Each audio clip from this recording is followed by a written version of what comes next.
அகஜானன பத்மார்க்கம் கஜானன மகர்நிசம் அநேகதந்தம் பக்தானாம் ஏகதந்தம் உபாஸ்மகை. மாலை முரசு டிவி நேயர்களுக்கு அன்பான காலை வணக்கம்.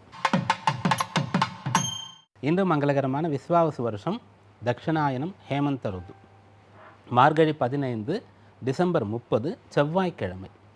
வளர்பிறை தசமி திதி இன்று காலை 7:45 மணி அளவு வரை. அதன் பிறகு ஏகாதசி திதி, பரணி நட்சத்திரம், சித்தம் நாம யோகம், கரசை நாம கரணம். இது இன்றைக்கான பஞ்சாங்கம். அடுத்து இன்றைக்கான விசேஷம். இன்றைக்கு வைகுண்ட ஏகாதசி. விரதங்களில் மிக விசேஷமான பிரதானமான விரதம் எது அப்படின்னு கேட்டால் அது ஏகாதசி விரதம் தான். அந்த ஏகாதசிகளில் எந்த ஏகாதசி ரொம்ப விசேஷமானதுன்னு கேட்டால் அது இந்த வைகுண்ட ஏகாதசி தான். நம்ம எல்லோருக்குமே எதிர்காலம் நமக்கு நல்லபடியாக அமையணும் அப்படின்ற ஒரு விருப்பம் கட்டாயம் இருக்கும். நம்முடைய வேண்டுதல்கள் பிரார்த்தனை அதை நோக்கியே தான் இருக்கும். நம்முடைய கல்வி, நம்ம பண்ணக்கூடிய வேலைகள், நம்முடைய பிஸ்னஸ்ஸு, நம்ம ஆரோக்கியத்துக்காக செய்யக்கூடிய விஷயங்கள், உடற்பயிற்சி செய்கிறது, உணவு, செல்வத்தை சேமிக்கிறது அப்படின்னு சொல்லி எல்லாமே நம்ம ஒவ்வொன்றையும் எதிர்காலத்திற்காக தான் பண்ணுவோம். நம்முடைய வாழ்க்கையில் 99.9% கூட சொல்லலாம். கடந்த காலத்துக்காக நம்ம எதையும் பண்ணுறது கிடையாது. நிகழ்காலத்தில் எதிர்காலத்திற்காக பண்ணிக்கொண்டே இருப்போம் எப்பயுமே. அப்படி எதிர்காலத்திற்காக நம்ம செய்ய வேண்டிய மிக மிக மிக முக்கியமான ஒன்று என்னன்னா, நம்முடைய வாழ்க்கைக்கு பிறகு பரமபதம் அடையணும் அப்படின்றது தான். சொர்க்கவாசல்னு சொல்லக்கூடிய சொர்க்கத்தை நம்ம அடையணும். அந்த நம்முடைய கர்ம அனைத்தையும் இந்த பிறவியில் போக்கிக் கொள்ளணும். அந்த கர்ம வினையை, அந்த பாவ மூட்டையை சுமந்து கொண்டிருக்கிறோமே, அதை கொஞ்சம் கொஞ்சம் கொஞ்சமாக நம்ம இங்கே கரைத்திடணும். இந்த கடலில் இந்த பெருங்காயம் கரைத்தா அதனுடைய வாசனை இருக்கா, தனித்துவம் ஒன்றுமே இல்லாமல் அப்படியே இருந்ததே தெரியாமல் போயிடும் இல்லையா? அப்படி நம்முடைய கர்ம வினையை, பாவங்களை இந்த பிறவியில் ஒவ்வொரு நாளும் நம்ம கரைத்து கொண்டே இருக்கணும், கழித்து கொண்டே இருக்கணும், குறைத்து கொண்டே இருக்கணும். முற்றிலும் தீர்த்து எந்த ஒரு வினையும் பாக்கி இல்லாமல் நம்ம அந்த பரமபதத்தை போய் அடையணும். அதுதான் நம்முடைய முக்கியமான இந்த பிறவியின் நோக்கம்னு சொல்கிறது. அது அதை வேண்டி அது கிடைக்க பிரார்த்தித்து தான் இந்த வைகுண்ட ஏகாதசி அப்படின்னு சொல்லக்கூடியது. இந்த நாளில் அந்த சொர்க்கவாசல் வழியாக நம்ம போகிறோம் இல்லையா? அப்போ சொர்க்கத்திற்கு நமக்கு அனுமதி உண்டு அப்படின்னு சொல்லிட்டு, நம்ம இப்போ கையில் ஒரு பாஸ்போர்ட் வச்சுட்ருக்கோம். ஒரு வீசா நம்ம கிடச்சிதுன்னா நம்ம கடல் கடந்து ஒரு தேசத்துக்குள்ளே போய் காலை வைக்க முடியும், இறங்க முடியும் நம்மால்.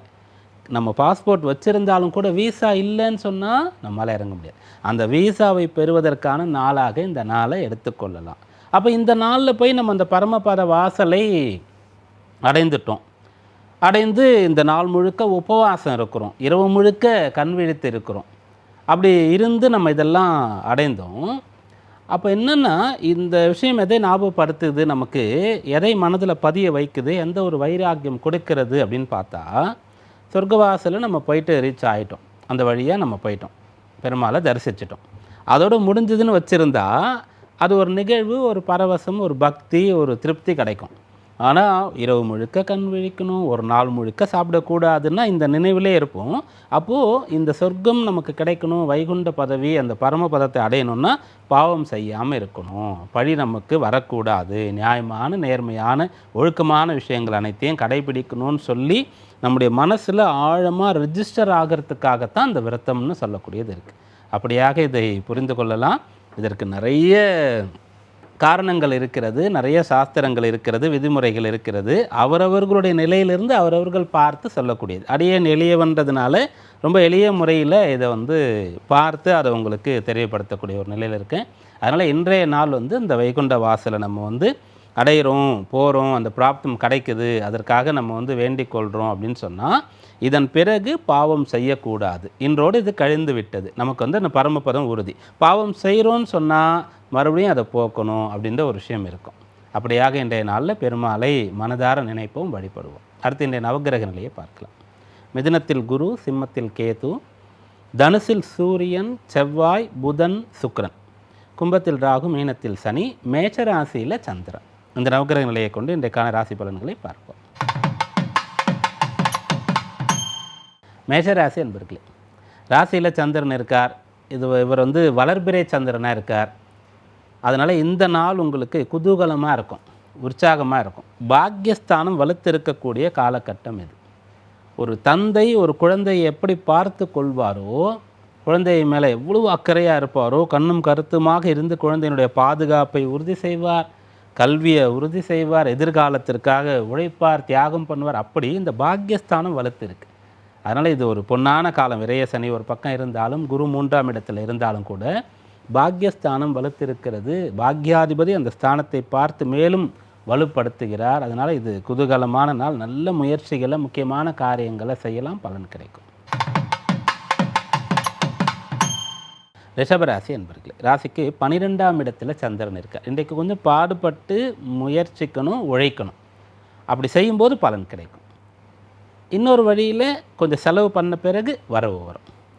அடுத்த வழியில் இன்றைய நாள் முதல்ல கொஞ்சம் குழப்பம் இருக்கலாம், தயக்கம் இருக்கலாம். ஏன்னா அஷ்டமஸ்தானம் வேறு வலுத்து இருக்குது. அந்த இடத்துல 4 கிரகங்களுடைய சஞ்சாரம் இருக்குது. ராசியாதிபதி அங்கே தான் இருக்க. அதனால் இன்றைக்கு நீங்கள் கூடுதல் நேரத்தை ஒதுக்கி படிக்கணும், வேலை பார்க்கணும், மீண்டும் மீண்டும் முயற்சிக்கணும், நம்பிக்கையோடு இருக்கணும், பலன் கிடைக்கும். மிதுன ராசி என்பர்கள் சுறுசுறுப்பாக, உற்சாகமாக, சமயோசிதமாக, சாமர்த்தியமாக இன்றைய நாள் நீங்கள் செயல்படுவீங்க. இன்றைக்கு நீங்கள் எங்கே போனாலும் அந்த இடத்துல உங்களுக்கு நல்ல பெயர் கிடைக்கும். உங்களை பார்க்கும்போதே டக்குன்னு உங்களிடத்தில் இருக்கக்கூடிய நல்ல விஷயங்கள் மற்றவங்களுக்கு புலப்படும். அதுதான் அந்த கிரகநிலை நமக்கு தரக்கூடிய பலாபலனாக இருக்கும். அது இன்றைய நாளில் கிடைக்கிறது. முக்கியமான பணிகள் ஏதாவது இருந்தால் இன்றைய நாளை வைத்து கொள்ளுங்கள், நல்லபடியாக நடக்கும். கடகராசி என்பர்களே, உத்தியோக ரீதியாக நல்ல பலன் இந்த நாளில் கிடைக்கப் போகிறது. செல்ஃப் எம்ப்ளாய்மெண்ட்டுன்னு சொல்கிறோம் இல்லையா, ஒருத்தர் போய் ஒருத்தர்கிட்ட வேலை பார்க்குறாரு, கொடுத்த வேலையை செய்வார். இன்னொருத்தர் என்ன பண்ணுறாருன்னா பணம் கொடுத்து மற்றவங்கள வேலை வாங்குறாரு. இதுக்கு நடுவில் எனக்கு இது தெரியும், நான் அதை செய்வேன், நடுவில் யாரும் கிடையாது, நானே தான் செய்யப்படுறேன். அப்படிப்பட்ட நிலையில் இருக்கக்கூடியவங்க இன்றைய நாளில் பலன்கள் கிடைக்கப்பெறும். கலைத்துறையில் இருக்கீங்களா, விளையாட்டுத் துறையில் இருக்கிறீங்களா, உங்களுக்கெல்லாம் நல்ல பலாபலன்கள் இன்றைக்கு கிடைக்கும். சிம்மராசி அன்பர்களே, பிரயாணங்கள் ஏதாவது செய்யணும்னா இன்றைக்கு திட்டமிடலாம். உயர்கல்வியில் குழப்பங்கள் இருக்குது, முடிவு எடுக்க முடியல. ராசியில் கேது இருக்குது, ஏதோ ஒரு குழப்பம், தடை, உங்களுக்கு இடையூறுகள் இருந்துகிட்டே இருக்குது. ஃப்ரீயாக அந்த ஃப்ளோ இல்லை அப்படின்னு சொன்னால் இன்றைக்கு அதை பற்றி சிந்திக்கலாம், அதை செயல்படுத்தலாம். கன்னிராசி அன்பர்கள், 8ஆம் இடத்துல சந்திரன் இருக்கார். சந்திராஷ்டம தினமாக இந்த நாள் இருக்கிறது. 4ஆம் இடத்துல 4 கிரகம் இருக்கிறது. அப்போ இப்போ நீங்கள் சுகவாசியாக இல்லாமல் படிக்கிற பிள்ளையாகவும் உழைப்பாளியாகவும் உங்களுடைய வியாபாரம் சுயத்தொழிலையே முழுக்க கவனமாக கண்ணும் கருத்துமாக இருந்தாலும் இந்த நாள் சந்திராஷ்டம தடை, சிக்கல், குழப்பம் ஏதும் இருக்காது. துளாராசி என்பர்களே, இந்த நாள் அனுகூலமான நாளாக இருக்கிறது. திருமண விஷயங்கள் கைகூடும்னு தாராளமாக சொல்லலாம். ராசியை குரு பார்க்குறாரு, ராசி அதிபதியை குரு பார்க்குறாரு. 7ஆம் இடத்துல சந்திரன் இருக்கார், அவர் சுக்கிரன் சாரம் பெற்றிருக்கார். அப்போது இந்த சுக்கிரன் சம்பந்தம் இருக்கிறது, குருவுடைய தொடர்பு இருக்கிறது, 7ஆம் இட தொடர்பு இருக்கிறது. திருமண விஷயங்களுக்கான முயற்சிகளை தாராளமாக இன்றைக்கு செய்யலாம், நல்லபடியாக கைகூடும். விருச்சிக ராசி அன்பர்கள், இந்த நாள் உங்களுக்கு போட்டிகள் குறையக்கூடிய நாளாக இருக்கும்.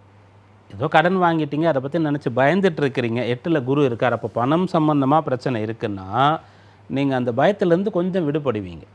நம்ம இந்த அளவுக்கு வேலை பார்த்தோம்னா, இவ்வளோ சேர்த்து வச்சோம்னா இந்த கடனை இவ்வளோ காலத்தில் அடைச்சிடலாம் அப்படின்ற ஒரு தெளிவு உங்களுக்கு பிறந்துடும்.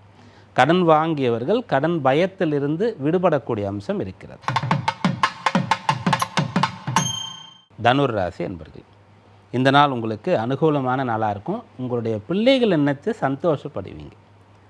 பிள்ளைங்க முதல்ல அப்படி நடக்கிறது, அப்படி பேசுறது அப்படின்ற விஷயங்கள், அதுக்கு முன்னாடி தவழறது அப்படின்னு சொல்லக்கூடிய விஷயங்கள் மாதிரி அவங்க நல்லா படிக்கும்போது, வேலை கிடைக்கும்போது, கல்யாணத்துக்கு ஒத்துக்கொள்ளும்போது சந்தோஷம் கிடைக்கும். அதெல்லாம் இந்த நாளில் இருக்கிறது. மகர ராசி அன்பர்கள், இன்றைய நாள் பாதியில் நின்று போன பணிகளை மீண்டும் தொடங்கலாம். விரயஸ்தானம் இப்போ வலுத்து இருக்கிறது. குரு அந்த இடத்த பார்க்குறாரு. அப்போது ஒரு ஃபெயிலியரை நீங்கள் பார்த்துருக்கீங்கன்னா எதனாலன்னு திரும்ப திரும்ப திரும்ப சிந்திக்கும்போது, ஓ இதுதான் காரணமா அப்படின்றத கண்டுபிடிச்சிருவீங்க. மீண்டும் செய்யும்போது அதில் வெற்றி கிடைச்சிடும். அதுபோல் தடைப்பட்ட பாதியில் நின்று போன கை கொடுக்காத விஷயங்கள் இன்றைய நாள் உங்களுக்கு அனுகூலமாக இருக்கும். கும்பராசி அன்பர்களே, இன்றைக்கு பிறருடைய உதவிகள் சேரப்போகிறது. சில பேருக்கு சகோதரர்களாக இருப்பாங்க, சில பேருக்கு நண்பர்கள், சில பேருக்கு வேலை பார்க்கும்போது கூட பணிபுரியக்கூடியவர்கள். இவங்களுடைய உதவியினால் இன்றைய நாள் உங்களுக்கு அனுகூலமான நல்ல பலன் உண்டாகப் போகிறது. மீனராசி அன்பர்களே, இன்றைய நாள் உங்களுக்கு குடும்ப நபர்களிடத்தில் சொன்ன விஷயங்களை செய்யறதுக்கு நேரமோ பணமோ வாய்ப்போ கிடைக்கப் போகிறது. நீங்கள் எடுத்த முடிவுகளை செயல்படுத்த போகிறீங்க. ரொம்ப நாளாக நீங்கள் சில நல்ல விஷயங்களை செய்கிறதுக்கு நாளை ஒத்தி போட்டே இருக்கீங்கன்னா இன்றைக்கி ஆரம்பிச்சிடலாம். இன்றைக்கான ராசி பலன்களை இதுவரை பார்த்தோம். நாளைய விசேஷத்தில் நாளைக்கு கிருத்திகை. முருகப்பெருமானை வழிபட விரதம் இருக்க தயாராகவும். மீண்டும் நாளை சந்திப்போம். நன்றி, வணக்கம்.